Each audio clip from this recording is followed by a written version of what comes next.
সারা জাকের তার ক্যারেক্টারটি সে করতেন চামেলি ক্যারেক্টার, আর লাকি ভাবি করতেন কুসুম ক্যারেক্টারটি।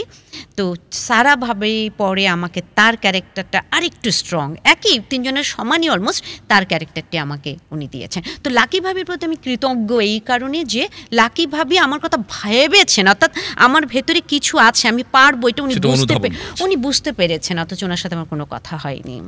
বাবা, তার মানে লাকি নাম, সরি, তো ওনার প্রতি যে বিশেষ শ্রদ্ধা আপনার এইটার কারণেই যে উনি আলাদা করে অনুধাবন করেছেন। হ্যাঁ হ্যাঁ, এটা তো হয়ই, একটা কথা না কথা দুর্বলতা কাজ করে। এছাড়া সারা ভাবি, নূর ভাই, ছোটলু ভাই তো ভীষণ মানবিক মানুষ, মানে আলী জাকের, অনেকেই ওখানকার, আবুল হায়াত, মানে আমি তো আমার কাছে খুব মানে যে বাংলাদেশের থিয়েটার ইতিহাসে স্বর্ণ সময়ের সমৃদ্ধ মানুষগুলো আপনি পেয়েছেন।